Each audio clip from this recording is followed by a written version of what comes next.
Anak-anak yang pemberani, anak-anak yang tidak minder. Ini anaknya dipanggil tentara Allah.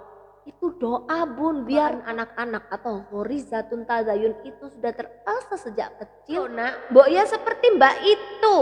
Mbak itu loh berani tampil di hadapan teman-temannya. Kamu itu malas, nakal.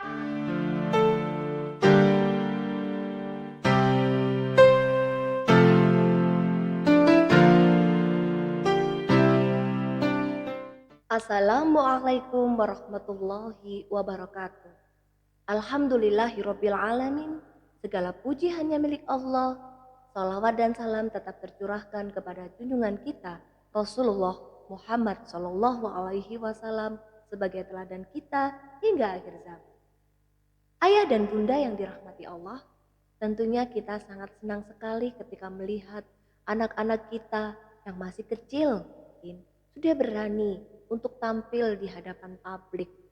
Dia sudah berani membacakan Al-Quran di hadapan orang tuanya dan juga di hadapan keluarganya.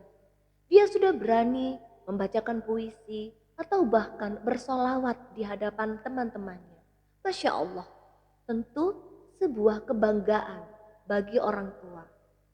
Namun bagaimana jika kita ternyata di hadapan kita adalah anak-anak yang tidak berani alias minder. Dia tidak berani tampil di hadapan orang banyak. Nah, bagaimana menghadapi anak-anak yang seperti ini? Ayah dan bunda yang dirahmati Allah, kita melihat anak-anak itu sebagai seorang manusia. Dia adalah makhluk yang diciptakan Allah sebagai manusia. Bukan kita yang sedang kecil ya.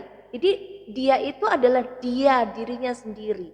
Tapi jika ada kasus bagaimana kalau anak-anak itu menjadi anak-anak yang minder, bukan menjadi anak-anak yang pemberani seperti yang kita inginkan dalam tanda kutip. Ayah dan bunda yang dirahmati Allah, mari kita melihat orang dewasa seusia kita.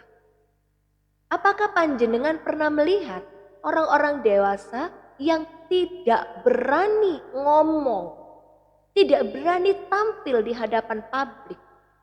Ada?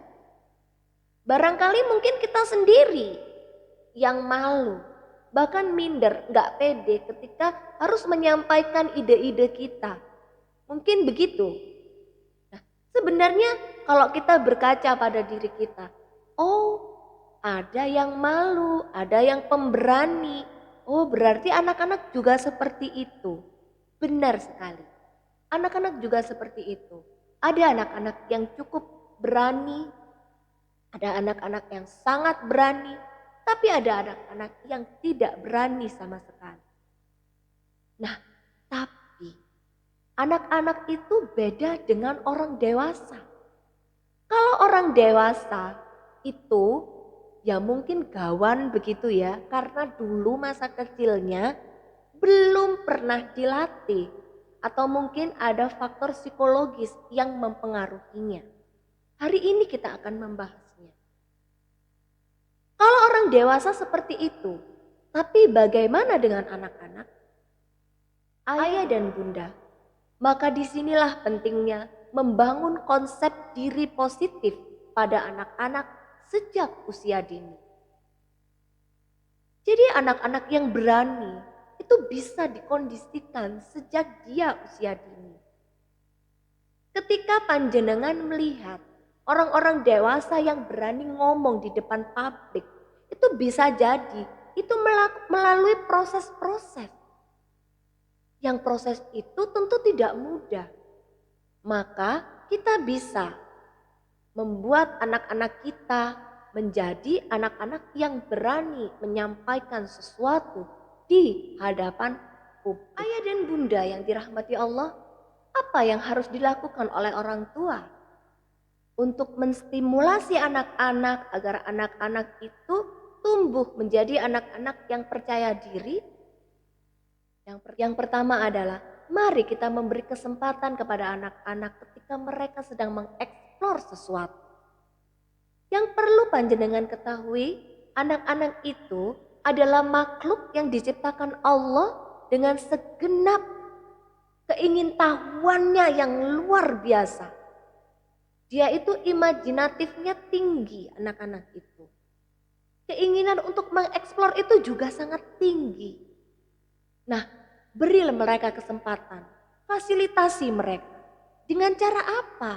Contohnya, ketika mereka ingin bermain air, beri mereka kesempatan untuk bermain air. Jangan malah dicegah atau tidak diperbolehkan. Loh, nanti jadi basah. Ya mesti aja yang namanya air itu pasti membuat basah. Nah, ketika dia bermain air, berikan dia kesempatan. Beri dia botol-botol atau ember-ember, beri dia kesempatan. Dia bisa memindahkan air dari wadah A ke B ke C ke D. Kalau istilahnya sekarang itu transfer water gitu nggih Bun. Jadi dipindah-pindah. Beri dia kesempatan seperti itu. Jika dia ingin menyiram tanaman, beri dia alat untuk menyiram tanaman begitu nggih. Jadi dia diberi air terus disiram. Bisa dengan botol air mineral yang gelas itu atau yang botol begitu ya. Mereka menyiram dengan air. Masya Allah. Aduh nanti basah Ustazah. Ya nggak apa-apa, wong basah lo nanti bisa diganti. Masuk angin. Ya masuk angin itu karena dia tidak terbiasa. Karena dia pakai baju basah terus tapi nggak diganti. Itu yang menyebabkan masuk angin. Tapi coba setelah itu panjenengan mandikan kemudian kasih minyak kayu putih. Kan dia akan menjadi hangat. Tapi keinginan dia untuk bermain air, untuk mengeksplor air, beri kesempatan. Ketika dia ingin bermain tanah liat, beri dia kesempatan untuk bisa meremas-remas tanah liat, membentuk menjadi bola-bola. Sehingga tangan-tangannya ini, syaraf-syaraf yang ada di jemarinya ini itu bekerja. Ini nanti yang akan melejitkan potensi dia. Ini yang nanti akan melejitkan kecerdasan dia. Masya Allah. Allah itu sudah memberikan seperangkat ya kecerdasan untuk anak usia dini. Yang itu harus kita stimulasi. Kalau kita biarkan anaknya. Saya senang Ustazah kalau anak saya itu tidur. Itu salah. Gak tepat. Anak usia dini itu harus aktif. Dia harus berani kayak gitu. Nah, kalau dia ingin bermain tanah liat, biarkan dia. Cemot ya nanti. Ya nggak apa-apa cemot, nanti bisa dibersihkan. Gitu kan? Dia, kenalkan dia untuk, oh nak kalau seperti ini tanah itu bisa untuk tayamum. Sampaikan. Ketika dia bermain air juga, kita bisa memberikan kepada dia bahwa ini air itu adalah ciptaan Allah. Dan untuk apa? Untuk apa nak? Bisa untuk berwudu, untuk minum. Sampaikan kepada mereka. Bunda juga harus kreatif untuk memiliki lagu-lagu tentang air. Misalnya nih. Siapakah yang menciptakan air? Siapakah yang menurunkan air dari langit yang amat tinggi? Tentu Allah sudah pasti. Nah, di sini kita bisa menyampaikan kepada anak-anak tentang nilai akidah. Siapa yang menciptakan air, nak? Jawabannya kan ada di lagu itu. Tentu Allah sudah pasti. Gak ada yang bisa menciptakan air selain Allah. Dari sebuah lagu itu kita bisa komunikasi dengan anak-anak. Dari eksplornya anak-anak, dia bisa mengindra fakta. Dia bisa melihat bahwa oh ini air itu basah gitu kan. Tanah liat itu ada yang kasar, ada yang halus. Dia bisa mengenal tekstur-tekstur. Disitulah ayah dan bunda bisa berkomunikasi dengan anak-anak. Ketika anak-anak sering diajak komunikasi, maka dia itu memiliki kepercayaan diri untuk berbicara dengan orang dewasa. Ketika ayah dan bunda mengajak mereka memasak, izinkan mereka untuk mengocok telur atau mungkin memecahkan telurnya. Izinkan mereka itu memotong-motong ya, tapi dengan pengawasan, begitu nggih Bun? Nah, izinkan mereka seperti itu. Sambil orang tuanya mengajak dia untuk berhitung. Coba dihitung, ini namanya berambang. Gitu ya ayah dan bunda. Siapa yang menciptakan berambang ini nak? Gitu kan. Sambil seperti itu. Anak-anak luar biasa ya. Dia sangat senang banget ketika kita libatkan. Komunikasi inilah bibit-bibit yang menjadikan dia percaya diri.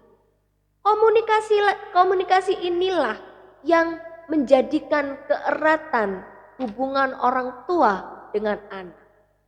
Dan ini yang akan membuat anak-anak itu nilai kepercaya dirinya mulai tumbuh.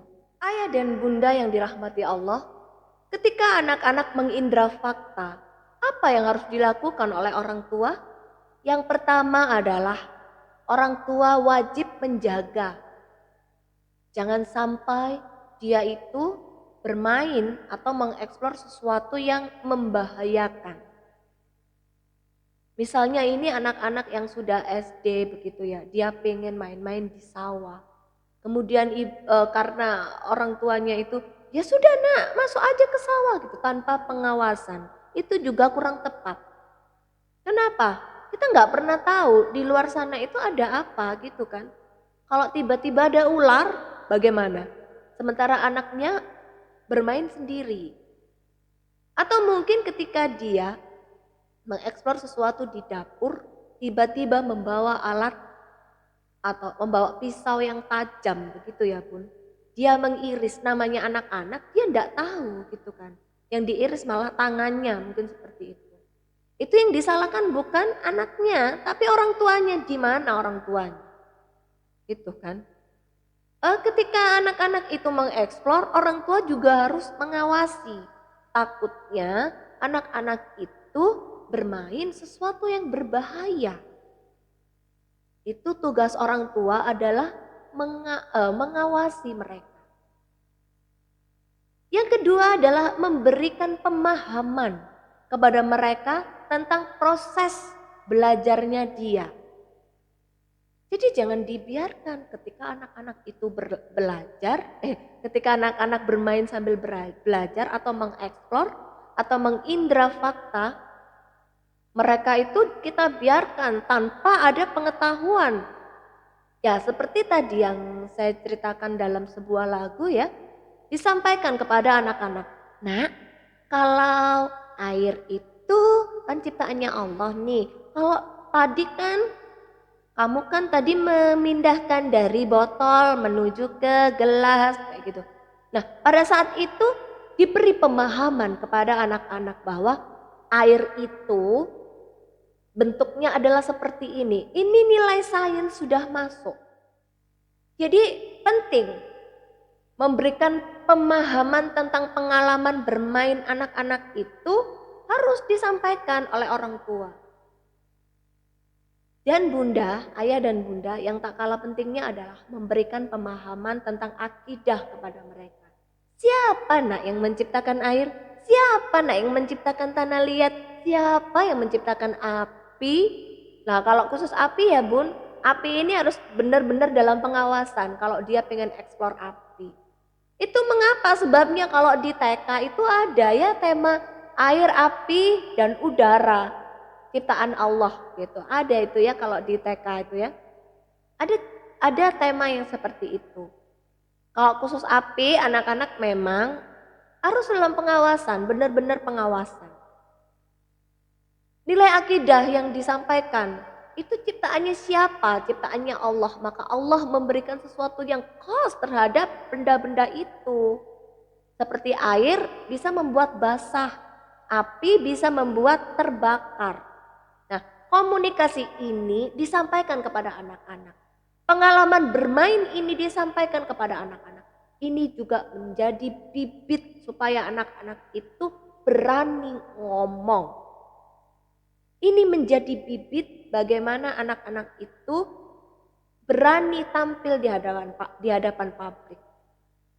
Apalagi ketika kita memberikan pengalaman bermain anak-anak itu, kita libatkan anak-anak untuk menceritakan bagaimana tadi ya kesannya ketika bermain.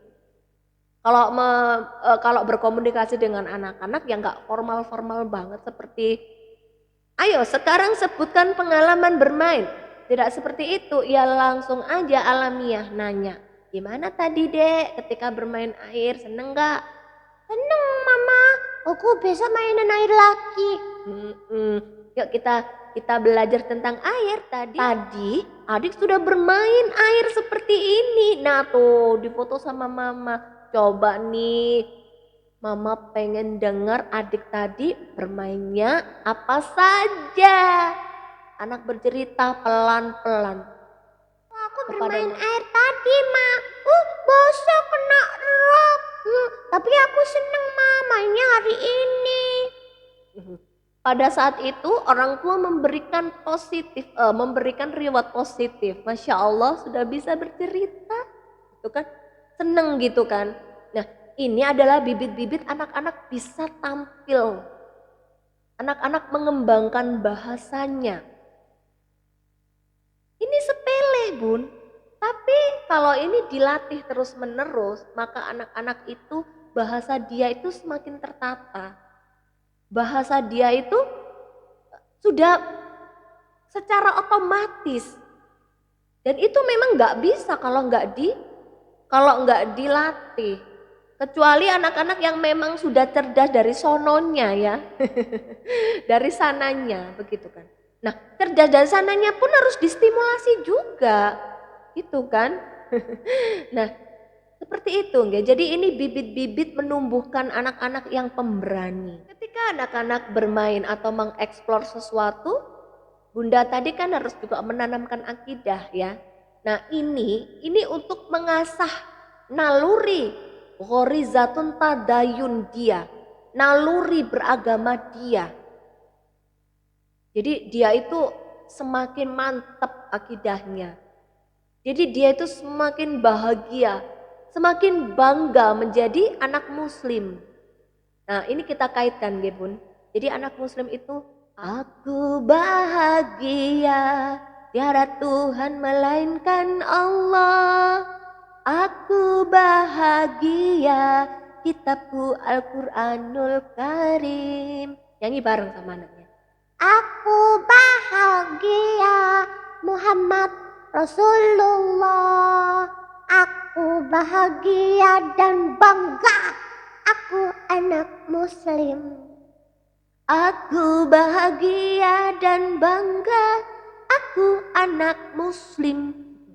Nah, anak-anak ketika kita mengajarinya dengan menanamkan akidah, oh ternyata kita bangga ya nak jadi orang muslim, memiliki Allah sebagai Tuhan kita yang ternyata menciptakan semua yang ada di sekeliling kita, misalnya tadi air, tanah liat yang dipegang oleh adik. Nah seperti itu, menyampaikan seperti itu tentang keberadaan Allah, tentang ciptaannya, itu bisa mengasah naluri keagamaan dia.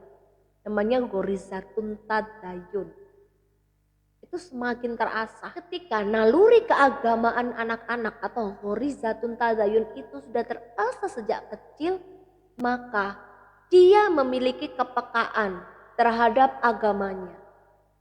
Disinilah bibit-bibit menjadi seorang pendakwah itu muncul. Disinilah yang namanya pendakwah itu kan bukan hanya yang orang-orang diam gitu nggih. Jadi kan dia berani menyampaikan. Berani memberikan menyampaikan kepada orang lain. Maka ini sesuatu yang mungkin buat buat bunda, alah aku loh mesti juga menyampaikan kayak gitu loh Ustazah. Iya, tapi ini sebenarnya tanpa disadari itu juga memunculkan bibit-bibit supaya anak-anak itu menjadi percaya diri. Ayah dan bunda yang dirahmati Allah, ketika kita memiliki anak, ada 3 hal yang harus kita tanamkan, yaitu anak kita itu nantinya akan menjadi anak yang salih, anak yang sehat, dan anak yang cerdas. Maka disinilah penting ya untuk membangun konsep diri positif pada anak-anak. Nah, bisa kita sampaikan kalau tadi itu anak-anak bisa mengindra fakta dengan mengeksplor begitu kan. Ketika kita menginginkan anak-anak yang pemberani, anak-anak yang tidak minder, anak-anak yang gak pemalu begitu ya, kita perlu membangun konsep positif, konsep diri yang positif pada anak-anak. Yaitu melalui apa? Melalui bahasa. Tadi yang kita tanamkan anak salih, anak sehat, dan anak cerdas begitu nggih. Anak salih. Maka kita sampaikan kepada anak-anak, mulai hari ini kita memanggil dia dengan anak salih. Anak salih Masya Allah hari ini membantu mama mengangkati jemuran. Anak hebat, anak salih itu adalah anak yang disayang sama Allah. Nah di situ dia berani ngomong, iya ma aku kan kan cerita kayak gitu ya anak-anak. Nah kita itu tugas kita adalah menyampaikan bahwa anak-anak kita itu adalah anak-anak yang hebat, anak-anak yang positif. Apa yang kita sampaikan kepada anak-anak itu adalah doa kita. Kalau anak-anak itu sering dikatakan sesuatu yang negatif, bukan tambah berani, mereka bukan tambah pinter. Misalnya nih, kamu itu loh nak, mbok ya seperti mbak itu. Mbak itu tuh loh berani tampil di hadapan teman-temannya. Kamu itu malas, nakal. Lengkap sudah penderitaan anak-anak. Sudah dikatakan malas, nakal. Jangan nggih bun. Anak-anak kita itu adalah anak-anak yang pintar. Gitu kan. Kalau mereka masih malu untuk tampil, kita lihat banyak nih orang dewasa yang ternyata ketika bekerja di sebuah perusahaan, dia tidak harus tampil di layar. Dia tidak harus tampil di depan publik. Dan orang-orang itu bekerjanya adalah di balik layar, ide-ide dia yang dibutuhkan. Bunda perlu mengingat tentang itu. Bahwa orang-orang sukses itu bukan hanya mereka yang berada di depan layar. Tapi orang-orang yang di balik layar itu juga banyak yang mengantarkan kesuksesan. Begitu kan? Nah, yang penting saat ini ketika kita memiliki anak-anak yang masih usia dini, ayo kita stimulasi secara maksimal. Bunda yang dirahmati Allah memanggil mereka dengan panggilan yang Masya Allah gitu ya. Itu wajib kita berikan.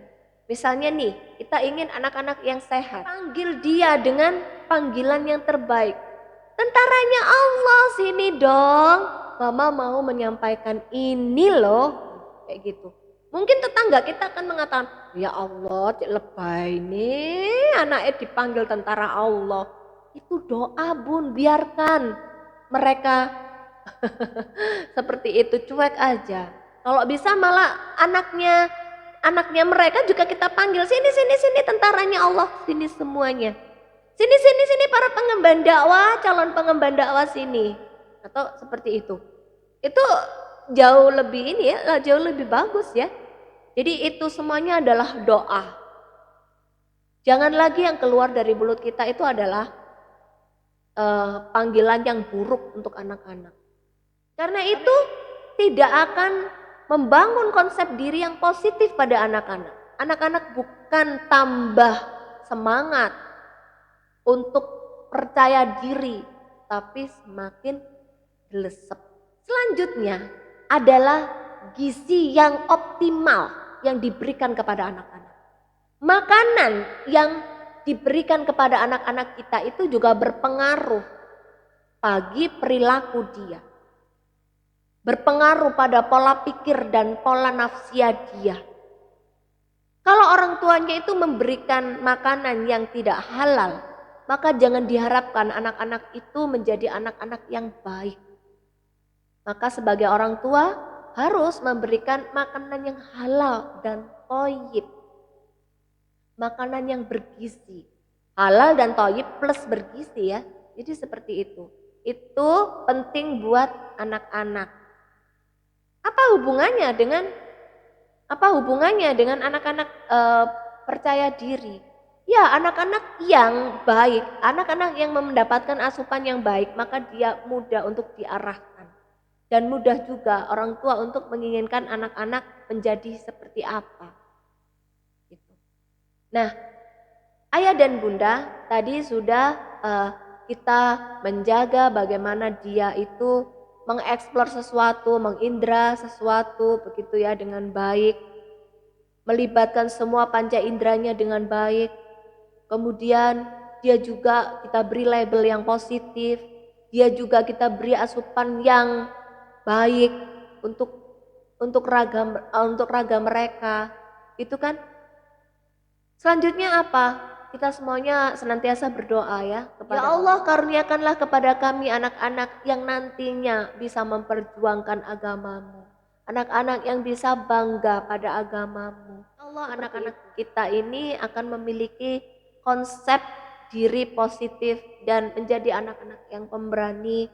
Pemberaninya bukan pemberani membangkang ya, tapi pemberani untuk melakukan hal-hal yang positif begitu ya. Dan yang perlu dipahami oleh orang tua bahwa bukan berarti anak-anak yang tidak berani di depan publik itu bukan berarti anak-anak yang bodoh, bukan. Banyak orang-orang hebat yang justru berada di balik layar. Itu pesan dari saya yang terakhir ya.